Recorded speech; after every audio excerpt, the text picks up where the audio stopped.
Everybody's Talking is not just the premise of this podcast and pretty much any other podcast that you've ever listened to. It's also the name of the hit song we're breaking down on today's That Song from That Movie.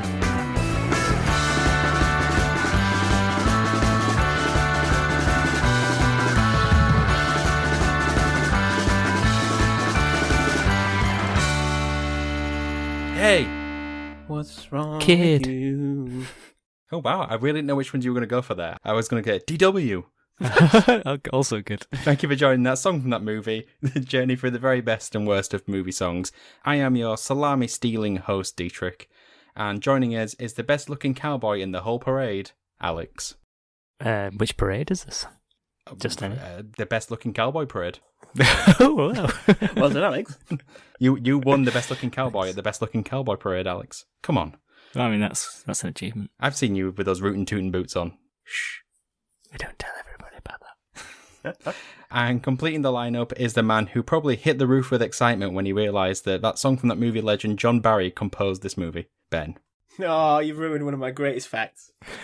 I didn't know He won a Grammy for this movie. A Grammy. Where did he go for research this time? We'll find out later. I mean, it was just New York, you know, it's not a bad one. It was just some Warholian party. I would like to know in the past fortnight, what have you been watching? Cha cha cha. As people on our Twitter feed will know, I've been to see Spider-Man Across the Spider-Verse. I have also seen the Spider-Verse film. What did you think? Yeah, I thought it was great. It was only about 20 minutes before the end I realised, oh wait, there's another one. Yeah. I did not know there was going to be another one. It's definitely caught a lot of people by surprise. I already knew that it was a part one because they announced it as part one and part two, and then changed the name of part two. They need to. This is the problem of the Planet of the Apes films, though. The films are named too similarly. Can you tell me what order the Planet of the Apes films comes? Planet of the Apes first. Rise of the Planet of the Apes. Oh, right. Okay. So about those new ones. Yeah, no, but it's right. Is it Rise, Dawn, War? Yep. Yeah. Is that what it is? Yeah. Yeah, but it should have been Dawn, Rise. No, it should have been Dawn, War, Rise, or something like that. But it's just Dawn of the rise of the planet. There's so many of this. Calling it Into the Spider-Verse. What's this one? Across the Spider-Verse? Yeah, and the next one's Beyond the Spider-Verse. Yeah, see, I don't like that. Well, the reason why I was going to go first is because I mentioned on Twitter that I got into an argument in the cinema with somebody, and I would tell the story on this podcast. In the cinema? Yes. Well, it's about cinema etiquette. Oh, what were you doing? Oh, What was I doing? I wasn't doing anything. What were they doing? Essentially, they had the phones out in the cinema. Oh, bad. Yeah, so they had the phones out during the production bit at the beginning, which is, I mean, it's still not great, but whatever, fine, whatever. Then 5 minutes later, they got their phones out again. And I thought, that's it. If they do it one more time, I'm going to say something. And yeah, less than a minute later, they had their phones out again, scrolling TikTok, I think it was. And I said, can you put your phone away, please? To which they very wittily responded, I didn't realise my mum was in the cinema. Nice. Whoa. Nice. She got you. And this girl's boyfriend leant over to me and said, why are you saying she was on her phone? I was like, because she was on her phone and she's put it away now. So that's why I said it. To which he said, well, if you're so confident she was on the phone, who was she on the phone to? Well, I was like, who was she on the phone to? Spoiler, it was Alex. I just went, how the fuck would I know? And he went, whatever, fuck off. And he sat stewing and staring at me up the entire film whilst Nice. I very much made a point of like laughing heartily at every joke. Like, I'm not bothered by what you did, but really I was only thinking about that. That's You annoying. were sweating internally. He was. If you can pay attention to a film, that is probably the most visually stimulating. In fact, just all senses stimulating thing you have ever seen. You are a slave to the dopamine hypothesis. Your brain has been warped by TikTok, and you are cooked, my friend. Why even go to the cinema? Yeah, like 1 minute into the film as well. Oh, that is awful. Yeah. I still don't really have a good response to who was she on the phone to. Like, what am I supposed to say to that? You should have said her boyfriend. Ooh. Oh, that would have been a good answer. Probably would have ended in a fight, D. Yeah, you probably would have done. Like when the movie ended, I knew already they didn't have a post. This isn't a spoiler. A post or mid-credit sequence. So when it finished, I stood up very slowly. I checked for my keys and my phone, my wallet. Very like, I don't care. This is a normal day for me, kind of thing. And then slowly walked off, and I could see him like sat in his chair staring at me, and I thought, I've won this. I've actually won this battle. How many times have you rethought this over during your showers? It dominated all of my thoughts for like the next week or so after I saw it. Yep. You've won it many times in your head. I mean, what I want to know, D, is when you said it, did everyone in the room stand up and applaud? No, because I would have then said, can you stop applauding, please? Yes, I mean, that would have been the greatest ending to all. Lovely. It's a good film, though. Yeah, it is a good film. It is a good film. Alex, can you balance this out by one of your usual, like, Guernsey Potato Peel Pie Society films? Well, so have you guys seen the film The Triangle of Sadness? I have, yes. I haven't, no. What do you think of it? An absolutely awesome film. Did you? I did enjoy great. it. I thought there were some bits which made my stomach turn a bit. Oh, okay, yeah, I know what you were on about. So yes, exactly. Yeah, well, yeah. I mean, one scene in particular. But what a weird film though. Like, Yeah, it's, it really you know is what? weird. It was an experience in the sense that I went in not knowing anything. Oh, you saw it at the cinema? No, I saw it last week it's on Prime, I think. It's on Prime. It's on one of the services. Yeah, but I didn't know anything about it, and it just goes to places you just do not expect. And, like, it starts off a very different film to how it ends. Let's just put it that way. I enjoyed it a lot. Would recommend it. Yeah, he's got a few films, that guy, what's his name? Robin Osland, that you probably enjoy. He did Force Majeure, didn't he? He did Force Majeure, yeah, and The Square's really good as well. I've not seen that one. But yeah, Triangle of Sadness is probably his best. Yeah, I mean, it was nominated for Best Picture, wasn't it? But I remember at the time, at the Oscars, I think. I remember at the time. Yeah, it being like, was, yeah. I'm not sure what this is, or haven't seen anything about it. But having watched it, deserved it. Such a weird film. Yeah, it should have won. Yeah, well, maybe not, but it's yeah. I'd check it out if you have a free. Alex balances out with our mainstream muck. I also did watch Officer and Gentleman, which I think we should cover on this podcast because and also a really crazy film. For this episode, join us as we take the Midnight Express for some cowboy action, where everybody's talking from Midnight Cowboy. So to find out what was happening in the world when the movie came out... My nose is bleeding. Time for some history. It's been a while since we've been back this far. Midnight Cowboy came out in June 1969 in the UK. So I went back to look at some facts of the time. This one caught my eye, actually. There was a documentary called The Royal Family, played on BBC One, and it is the all-time viewership record in England. It attracted more than half the population of the country watched it, which is over 30 million people at the time, just to watch a documentary on the Royals. It's why Ricky Tomlinson is such a national icon. I wondered who would make the joke. For fucking two. I was thinking more tonight on Gogglebox. Continue, Ben, sorry. I will do.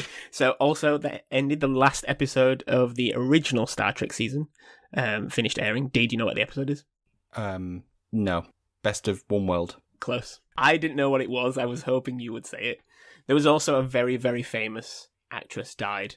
Someone at some point we will get round to covering, I'm sure, on this podcast. Judy Garland died at the incredibly young age of 47 after an accidental overdose.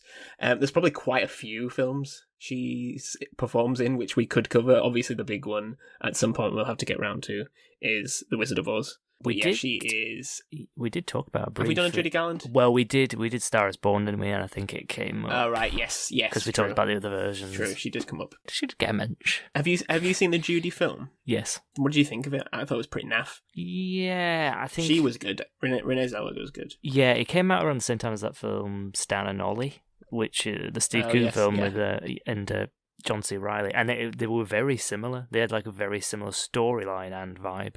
And I think that was a better film. I mean, obviously not good at songs in it in the same way. It also had Newcastle, bits of Newcastle randomly in it, which I know. It did, yeah. I thought the Judy film was okay. I didn't think it was anything more than that. A much better film we are discussing today, though. I hope everyone is in agreement, because we are talking about Midnight Cowboy. So, this film, an American drama, was released in 1969, directed by John Schlesinger, and starring the likes of Dustin Hoffman and Jon Voight.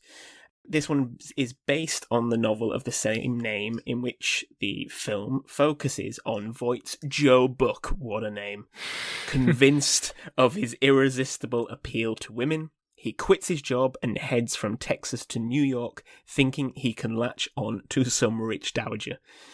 However, New York is not the glitz and glam he imagines it to be, and Joe soon finds himself living in an abandoned building with a Dickensian layabout of sorts. Rizzo Razzo, played by Dustin Hoffman. Absolutely fantastically played by Dustin Hoffman. The two form a rough and ready friendship, a very interesting relationship that covers both the highs and lows of each of their lives. What do you guys think of this film first before I talk about it? You made it sound like you were just going to give us a lecture or an essay once we've given our opinions. I'm going to talk about it for several hours. I could. I think it's probably one of the best films ever made. Wow, that's even bigger. Good. I think it is. I mean, we watched all of the Oscar Best Pictures, and this was one of the first, because we started in 65, to ask me why we just did. I think it was because it was 52 weeks so we could watch one a week anyway. So this was one of the first ones we watched, and it was like, well, if this is the standard, then this is going to be great. And unfortunately, they did get worse. This was a peak. Especially considering the film after this one, I think, was Patton, which was quite a significant drop-off. That's an interesting film, yeah. Yeah, maybe. It's probably one of the most heartbreaking endings to a film I think I've seen. But I think just the whole thing I can't even really explain it other than it's a very emotional ride. I think you feel very connected to everything that's happening on a very visceral level, if that's the right word. Yeah. It just hits you in all the right places, and I think it feels like a very true story, and I think probably is quite evocative of the 60s in that they were moving from this place, especially in America, like moving from this place of more like clean cut. I guess obviously there's that direct thing that he's like a cowboy, so referencing kind of that Wild West past, but the world is very much that he enters in this film is very, very different. There's such like a naivety to his character and an innocence, and it's funny because he's going there to be a prostitute, to be a male prostitute. Yeah, he's going there to be a gigolo in here. Yeah, but it's kind of like he goes there with such optimism, and it's like so quickly crushed. It is, isn't it? It's almost interesting. It's almost like a childish bravado. Like he's so brazenly confident. There's a slight high towards the end, maybe, where things seems they could be about to turn, and then that quickly again is crushed. But I don't really know how to put into words why it's so good, other than you have to kind of experience it. But it feels like it is it's like an emotional experience. Oh yeah, I think that shift as well when you talked about the Cowboy is also like this film is influential in cinema for that comparison, like going from I guess the dominant Western, which is probably the 40s and 50s, maybe in the 30s.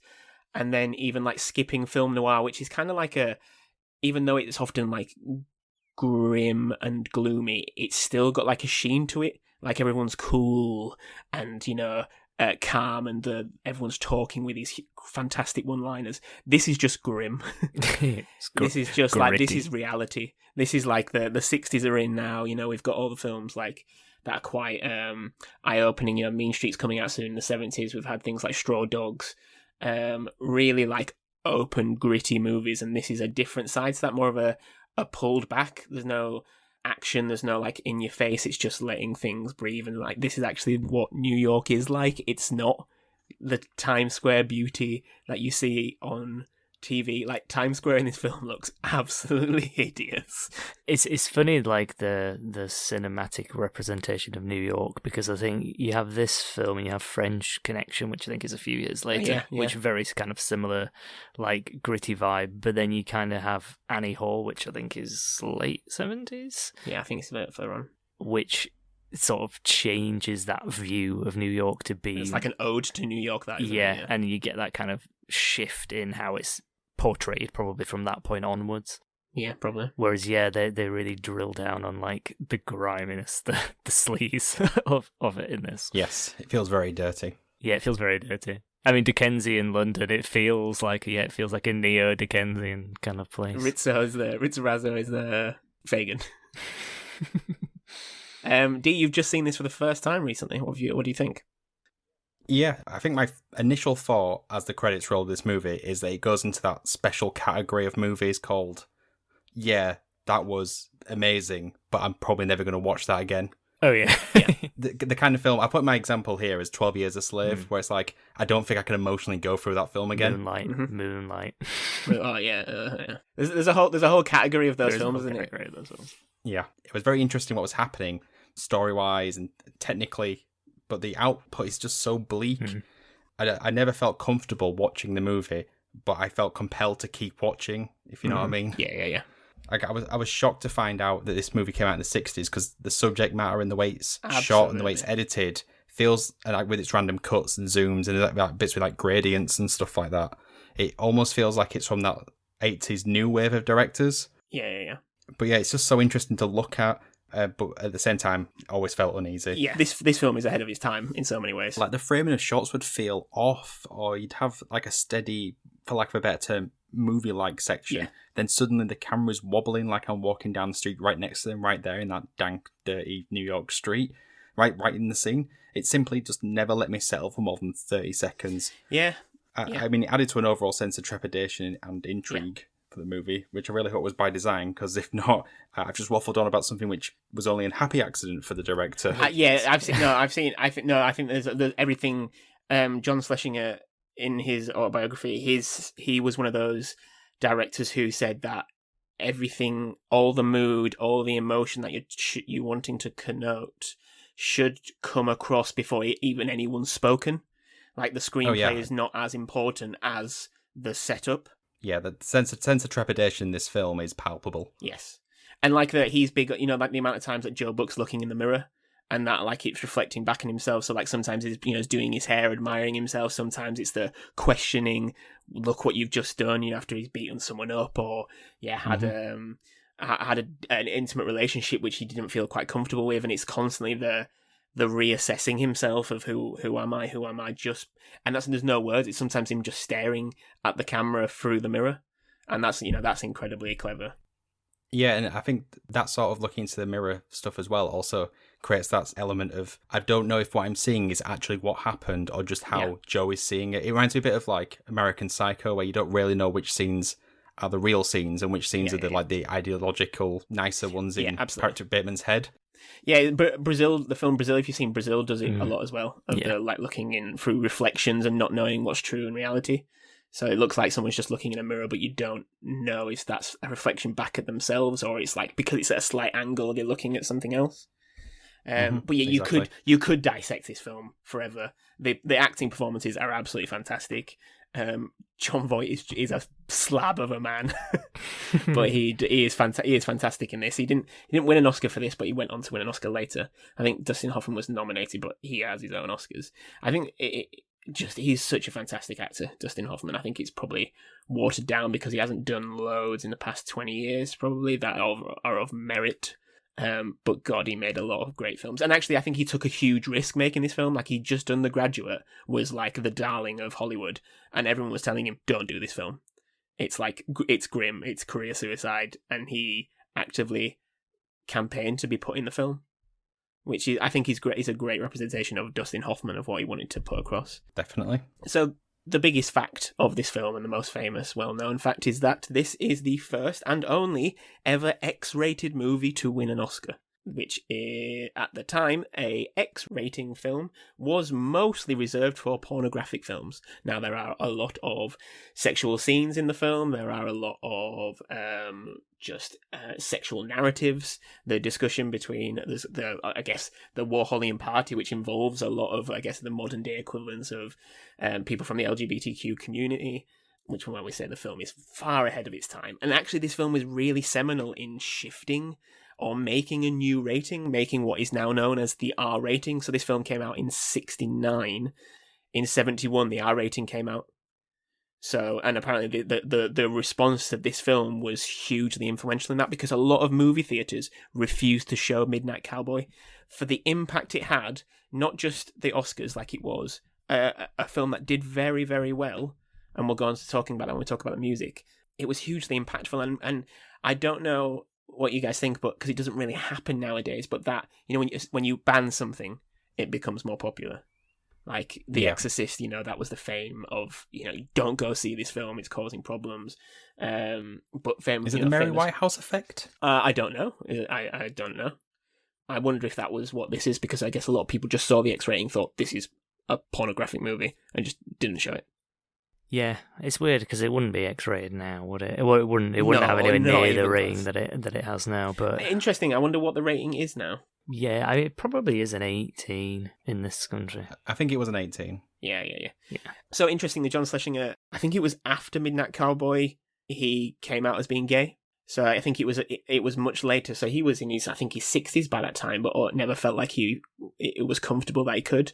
But a lot of people said that they just saw him as he was filming this film, and like it was getting to him. Like John Voight talks about something in documentary that he had to Schlesinger was back, like having a panic attack, like he was whiting out, and he had to talk about how influential John Voight thought the film was, and that kind of brought him out. And John Schlesinger kept talking about, we're really making something influential here, and he could feel that as he was making it. And you can say that's like an egotistical thing, but I think he saw that himself in the film in a lot, because it's not obvious for how sexuality is so prominent in the film what the sexuality of the characters are. There's a lot of conflict and a lot of discussion of whether Joe Bucket is gay or bisexual. It's so just alluded to and implied, and allows you to just kind of like, well, I guess be fluid in the idea, which again is incredibly modern, way ahead of its time. Well, it's ironic you say that it's modern, because that sort of added to my theory that the relationship between Ratso and Joe Buck was very George and Lenny from Of Mice and Men. Oh, really? That's interesting. Because you have like the shorter, mentally tougher, street-talking leader with their taller, physically stronger, slightly dimmer, and potentially, but never outrightly confirmed, homosexual follower. Yeah. And it even ends with somebody dying at the end in a very sad way. Well, yeah, the other way. Oh, that is so sad, though. I can't even talk about it. It's just so sad when they're going off to Florida. Dee, did you notice that this is voted as one of the greatest film lines of all time? I'm walking here. It's from this film. I knew it's from this film, yes. One of the most famous lines used in every... This is where it starts. That is, number 27 in the AFI's greatest movie quotes. Every single depiction of New York will have somebody saying this. Yeah, it will always have someone. I mean, it probably existed far before, but the Dustin Hoffman, Rizzo, I'm walking here, influential. So yeah, the last thing I'll say about the film before we talk about the music is John Schlesinger wanted the film to be equal parts tragedy and filled with compassion. He didn't just want it to be bleak. Now, that's what we've spoken about before, but do you guys feel that compassion coming through? We talked about the ending, but is there heart to the film? This is going to be important when we come to talk about the song. Because apparently that's not really in the book. I don't know if you've read the book, Alex, or no. No. Didn't even ask me. Well, the literature boffin. I'll ask him. I mean, I think for me in the film it does cover the compassion. I think the warmth of the two characters is definitely there. Yes. Between each other, especially. Mm-hmm. But I think like the dignity of the Rizzo character really elevates it out of that bleakness, because he's idealistic in a lot of ways, isn't he? And their hope to kind of make it to Florida it kind of gives you something to hold on to for the full film, that there might be something good that comes out of it in the end. And I guess it kind of does in some ways, that they form this friendship, but obviously then that is kind of severed, unfortunately, at the end. Mm-hmm. But I think it's there, definitely. And I think that's what makes it, that's what allows you to be able to watch the film. Because I think if that wasn't in there, it would be a very uncomfortable, difficult ride, more so than it already is. Yeah, it's like a nugget of hope in the film. Yeah, and like you said, we'll come on to the music, which I think kind of does embody those two sides. Absolutely. I think for me, it definitely does come across, and I think it's probably what makes it bearable in some ways. Like I said at the beginning, the ending to this film, I think, is just. It's just so poignant, but it's just so painful to watch. And done so well. Yeah. That part where he kind of says thank you, and then it kind of moves over to John Voight, who's talking like about all these things that they can kind of start doing when they're down there, and they can move away from the life they had before. And then it sort of just pans back to his lifeless face, and it's just like... Ooh. But they let him go. They let him carry on going. That driver's pretty nice. Yeah. Because he could just throw him off. It's like, there's nothing we can do other than keep him going. Yeah, well. Before we go on to talk about the song, I do just want to mention, obviously, we talked about John Barry. Fantastic. Composed the score, won a Grammy. Best instrumental theme. Legend of the podcast. That's his biggest accolade. Yeah. The musical motif of this film, though, the harmonica by Toots Thielemans, is fantastic. That harmonica piece is brilliant, and I know we don't mention it much, sort of non-lyrical music on this, but wow, that is absolutely incredible. Just fits the tone so well. But yes, let's move on to talk about today's focus, which is the song Everybody's Talking. Talking, no G. I feel like, what's his name? Steve Wright there. Steve Wright in the afternoon. Love songs. Yep. Steve Wright. Love songs. Sunday love songs, not in the afternoon. Oh yeah, sorry, Steve. It's two different things. So Everybody's Talking was initially written and performed by Fred Neil, but the version we are focusing on today is the one used in Midnight Cowboy, which is that by Harry Nilsson. Before we go into some facts, this song, the Harry Nilsson version, what do you think of it? Both, it's just thoughts on the song itself, and then it's used in the film. So it comes up very early on in the film, almost a credit song, an opening credit song. Yeah. Well, I think it's great, yeah. I think it's fantastic. It's sort of like a weird, strange sense of hope within the song, which I think helps really get you in the mood for the film. And the way it's used with Justin Walking, it sets the film on the right tone straight away. Yeah, it couldn't probably be more perfect because it really does capture that optimism, but also being a bit melancholy at the same time. And I think like you have that sense of being lost, I think, comes across, which is essentially what he is for the most of part of the film, the Joe Buck character, in that there's a lot of noise around, but you kind of trying to do your own thing, but then soon those voices will kind of corrupt, I guess, and I think that's kind of what it demonstrates. And you kind of have, it's just a really good juxtaposition of having that really pacey kind of like almost country sound, but then bringing in those sort of softer, more melancholy lyrics, and it just really sums up the film perfectly. You kind of have those, you have that Western influence musically, but then that that kind of, I guess, that what ends up being the sort of the griminess of New York coming through in the lyrics, almost, not quite, but yeah, leading to that kind of sense of sadness. Yeah, 100%. And actually, when we're going to talk about some of the history of this song, I think it'll add an extra layer onto its meaning for you. So that's why I asked you to think about it now, because I'm going to drop some knowledge. So the original song was first recorded by Fred Neil. So this was in 1966, so 3 years before Midnight Cowboy. So it comes from Fred Neil's second self-titled album, Fred Neil. Now, he is an interesting, infamous US folk singer of the 60s and 70s. He wrote a lot of songs which other artists became quite well known for performing. He himself, though, it was a personal choice to not perform. He did not like touring. Actually, from a lot of things I've read, he was quite anxious about going away from home. He was someone who basically found his enjoyment came from where he was. It wasn't through trying to achieve things or trying to make it in the music industry. That wasn't something he came along and discovered early in his life. It was more later on. Interestingly, he retired from music very early. And what I found out was, he basically lived off the royalties of this song in particular. And for much of the decades, I think almost 30 years, leading up to his death in 2001, he was involved in the preservation of dolphins. That was the main thing that he did, completely separate from the music industry. Good for him. The song Everybody's Talking had a lot of parallels to Neil's end of his musical career. And also similar to the life of Joe Buck in Midnight Cowboy, he discovered as he was writing it, and he was actually asked to write this song, and I think he wrote it in one day and performed it in one take.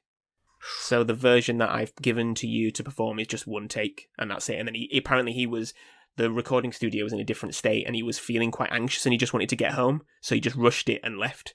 So he wrote this song. This song that has had this impact was wrote. When he was asked about it, and it's not often, it was that he discovered that the success in his profession isn't all it's cracked up to be, and he just wanted to retreat.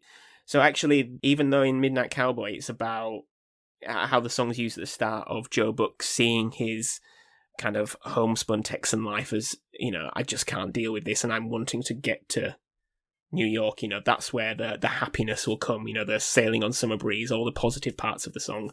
When actually Fred Neil is looking at how it's used almost at the end of the film, and that side of that's not all it's cracked up to be. Sometimes the beauty is almost what we had at the start, and that we're chasing things that we think we want when actually the laid back life is, the sailing on summer breeze. It's kind of him looking over the ocean. He lived in Florida. That's just what he wanted, and he lived most of his life and died in Florida. That's where they're going in the film.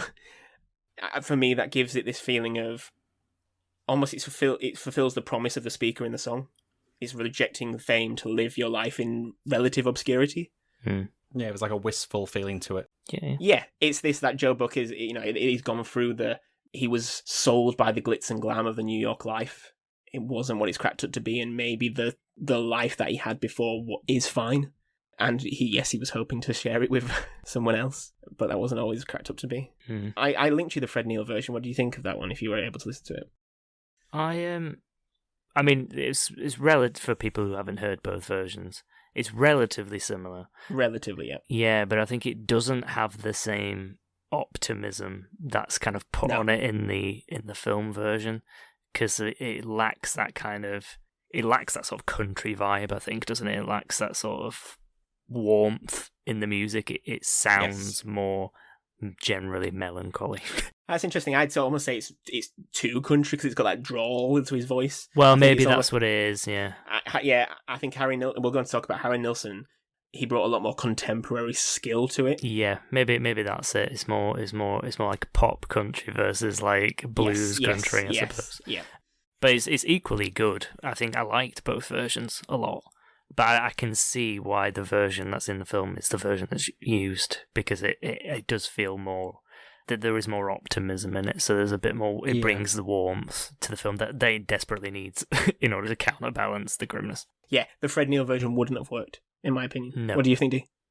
I prefer the Nilsson version. Yep. It feels more like a pure performance, so it feels like there's more layers to uncover compared to Fred Neil's, which feels more like a straight-up performance of a song. Like it's certainly a good performance of a song, but I feel like it's lacking the something that makes the Nilsson one work. That one feels like a pure performance of somebody actually going through that, whilst the other one feels like somebody performing a song. I don't know. I kind of get lost in Nilsson's version, where I don't with Fred Neil's. It was one take. The Fred Neil version was one take. It was done. I guess that's all I've had to tell you. And in fact, actually, it leads you've led me very beautifully, Dee, onto Harry Nilsson's version, because Harry Nilsson's first job before he got into music, he was a computer programmer at a bank, and he became really fixated and focused, and in a way that's kind of what he's known for. So a very famous singer, pioneering like musical experimentation.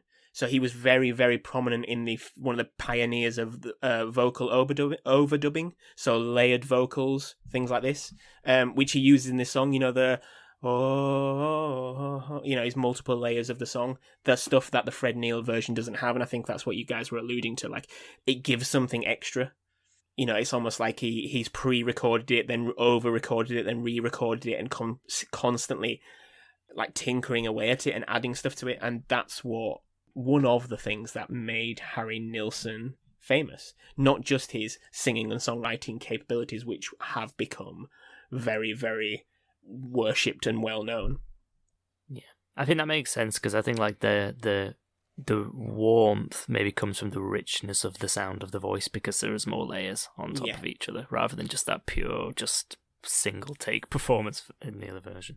I think that's exactly it. But interestingly, actually, Harry Nilsson, as famous as he became in the sort of early 70s, starting off basically this song catapulted him. He was someone that also didn't like touring. He never attended major public concerts. He has gone down, much more than Fred Neil in the sort of musical zeitgeist at the time. Rolling Stones put him as 62 in their 100 greatest songwriter list back in 2015. He has a rep. So Fred Neil version was recorded in 66. In 1967, Harry Nilsson was looking for a song to record. He was pointed to Everybody's Talking, and he added it to his second album, Aerial Bullet. Fantastic name for an album, which came out in 1968. But now, Harry Nilsson, I've just had to throw this in, completely unrelated to the movie. Harry Nilsson has an album called Nilsson Schmilsson. No, he doesn't. He does. Nilsson He does. Schmilsson. He has an album called Nilsson Schmilsson and Son of Schmilsson. 7th studio album by American singer Harry Nilsson, Nilsson Schmilsson. Wow. Fantastic, isn't it? If there's something, listeners, that you take away from this episode, please let it be that. So when the song was initially released before Midnight Cowboy, it did poorly. Didn't even make it on the Billboard Hot 100, which is really interesting when you think of the impact it's had now. John Schlesinger approached Nilsson to do a song for Midnight Cowboy. It was not his first choice. His first choice was a Bob Dylan song. So Bob Dylan had a song called Lay Lady Lay, which he didn't finish in time, and John Schlesinger just wanted to move on. He wanted the song kind of quite early on. I don't know if you've heard that song. Yeah, I did listen to it. Wasn't a fan. Lay, lady, lay. No, it works. Like, lyrically, it works with same sort of feelings, but it just doesn't. To me, it's nowhere near. Like we said, the Harry Nilsson's version of Everybody's Talking combines so many feelings that are in the film. This didn't do the same. Other songs considered was Randy Newman's Cowboy. We've got to talk about Randy Newman every so often on this podcast. Every so often, every other week. This is before he kind of developed his slow drawl. Yeah, I didn't recognise it was him. I actually quite like this song. I thought it was okay, yeah. I wasn't expecting what I heard, which is a positive thing. Yeah. It's funny they didn't use it for Toy Story, though. And Randy Newman's got a song called Cowboy, and they've never used it. Yeah, which I found weird. This actually would work, in a very sort of Sarah McLachlan way. Thank God there's another Toy Story coming out. Ooh. Oh, please. You've ruined it for me. Well, it's given us something to do for next year. No, I'm feeling sad. So Harry Nilsson originally offered a different song for this film. So he offered a song called I Guess the Lord Must Be in New York City, for obvious reasons. If you've heard the song, it almost sounds like it's going to be the same song when it starts. It sounds the same. It sounds like the same song. It does, doesn't it?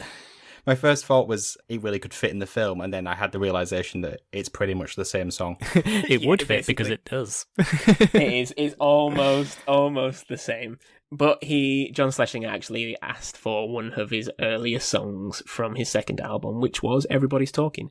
And, as they say, the rest is history. History. It was interesting, actually, reading some clips from his autobiography. There were studio executives telling John Schlesinger that if they cleaned up this film a bit, it would be a great vehicle for Elvis Presley. In 1969? We're not, I know, as well. We're not just talking about Presley singing, we're talking about Presley acting. He wanted to play the role of Joe Buck. I mean, the vibe of the movie would have been very different. Like, we're talking, this must be late in Elvis's career as well, because I'm thinking most of his films like Blue Hawaii? What's the 50s? But we say late in Elvis's career, he's probably still on 28 or something. Probably. That's the weird thing about Elvis. How things could have been different. I don't think he doesn't have the naivety that John Voight has in this film. I don't think. I mean, maybe he could play out. I don't know what Elvis's range is like. Yeah. He could have had the accent. John Voight apparently really struggled with the accent. Did he? Yeah, because I think John Voight's got a New York kind of sensible accent. He has not got Texas. I mean, he sold me. I thought it was, I didn't know, but we're not American, I suppose. Yeah, that is true. After Midnight Cowboy was released, the single was re-released, and it peaked at number 6. That's such a huge difference. A lot of the critical reception for the song is inherently linked to the themes of the movie. Every discussion of the song at the time talked about it in hand with Midnight Cowboy. And vice versa, actually, a lot of movie critics talk about one of the greatest things about the film is Everybody's Talking.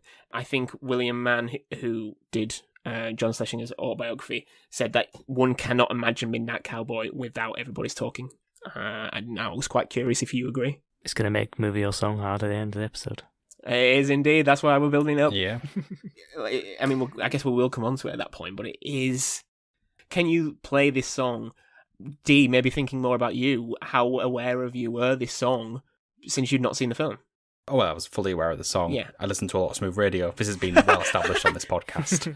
but now it will always be connected to this film. Yeah, okay. That was my journey as well. But previously, I had no connection to this. I didn't really see how it could fit, to be honest, and now I can't see it without it. Does that elevate the song for you then? Yeah, actually, I think something that is just a smooth radio staple. Yeah, I think it does elevate the song. Going back to that onion metaphor, it just adds another layer to the onion of this song. Talk about onions. I am in another future episode of the podcast. Got a lot of layers. God. What do you think, Al? Yeah, I'm in agreement. I think I went through the same journey. I knew the song before I watched the film. I didn't know this was the theme song to this film. Mm-hmm. But I think it just only makes you like the song more, associating it with the film, because it just gives it more depth. I think when a song is in a film, you do think more about how it fits.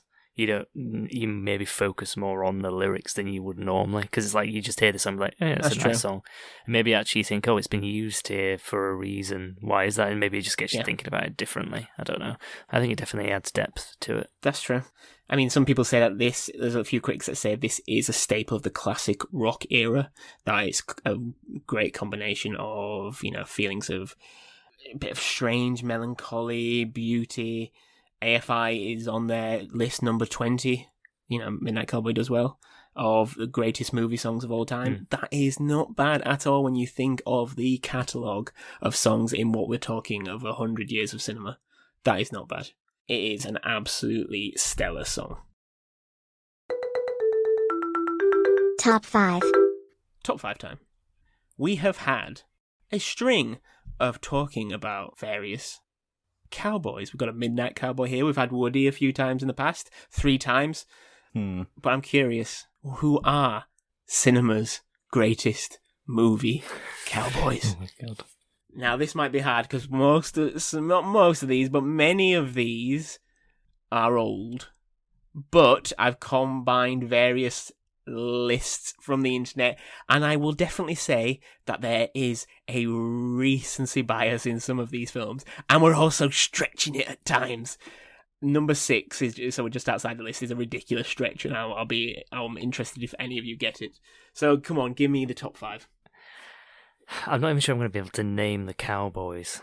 I mean, I could name films with so I don't know, John Wayne in some film. What film though, Alex? Is number 4? True Grit. No, number 4 is a film from 1956 starring John Wayne. If you could say the film, I'll let you off. Probably the greatest old-fashioned Western. Paint Your Wagon. No. It's an absolutely shocking film. Wood is pine. Is it the name of a state? I'll let you. So the film is The Searchers, which is absolutely fantastic. Oh, The Searchers. It's Ethan Edwards. I've heard it. Yeah. The Good, the Bad, and the Ugly. Those guys. Yes, The Man with No Name is number 1. Yes, Clint Eastwood's Man with No Name. Woody is number 5. Is he? Wow. Okay. He is indeed. Is the Midnight Cowboy in there? That would be a stretch. No, he's not. He's not. I think he was in no lists that I looked at. Owen Wilson's character in Shanghai Noon. I was wondering if someone would mention it. It was not in any list, surprisingly. It's straight off the bat of that, obviously, Will Smith in Wild Wild West. No, also not. Owen Wilson in Shanghai Nights. Nope. I was going to say Clint Eastwood, but in Unforgiven. No other Clint Eastwoods. Someone from Val Kilmer in Tombstone. Yes, fantastic. Doc Holliday.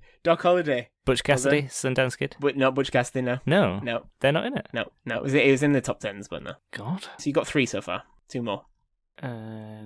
Billy the Kid in Bill and Ted.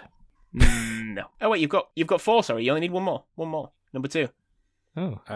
This is a hard one. So this is a spaghetti western. Number 2 in almost every list. 1 and 2 were the same in almost every list. Is it Lee Marvin in something? It's not Lee Marvin, no. But it's not Million Miles. Oh no, it's the guy. Oh God, what's his name? I watched that TV show Landscapers recently. Paul Newman. No, it's not Paul Newman. Is it not? It's Charles Bronson. He plays harmonica in Once Upon a Time in the West, which is one of the greatest westerns. Number 6 is Boba Fett. No. Is he a cowboy? Exactly, but he's in so many lists. One list must have, everyone's just copied it. Cad Bane is the Star Wars cowboy. Honourable mentions: Django, Yeah. The Lone Ranger. Oh, what about God? Someone from Blazing Saddles. Billy the Kid from Blazing Saddles. Shane. Billy the Kid in something. I think a few people were saying they're not really cowboys. Almost prefaced every single time they entered one of these. Right, so now it's time to decide what we think is better, the movie or the song. So this week it's Everybody's Talking versus Midnight Cowboy. Alex, which one do you think is better? I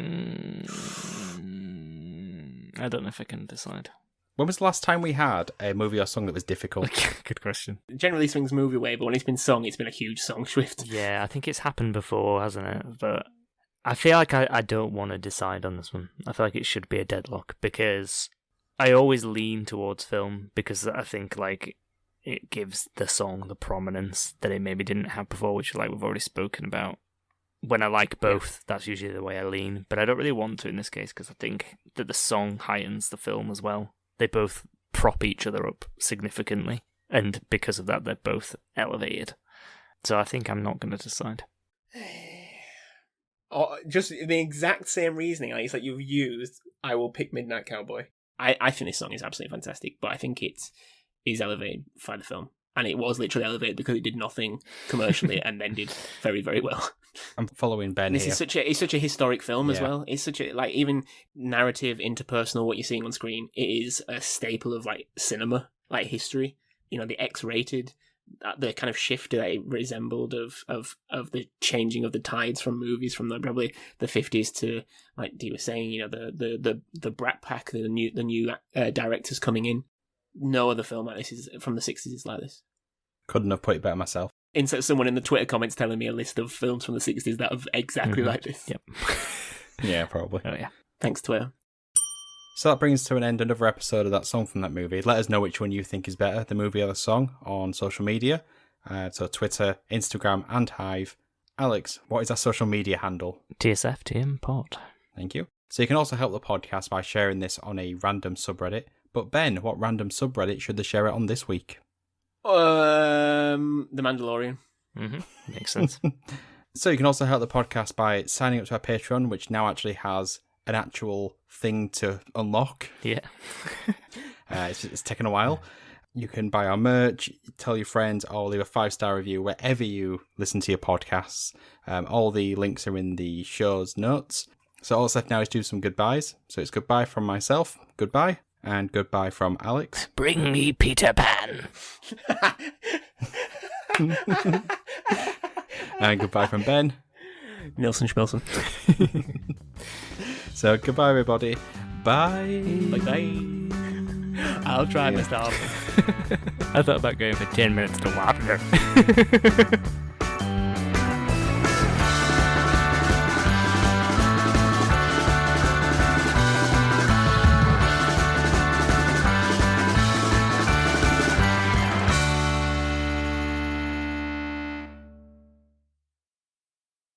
Hey Ma, how about the cookie?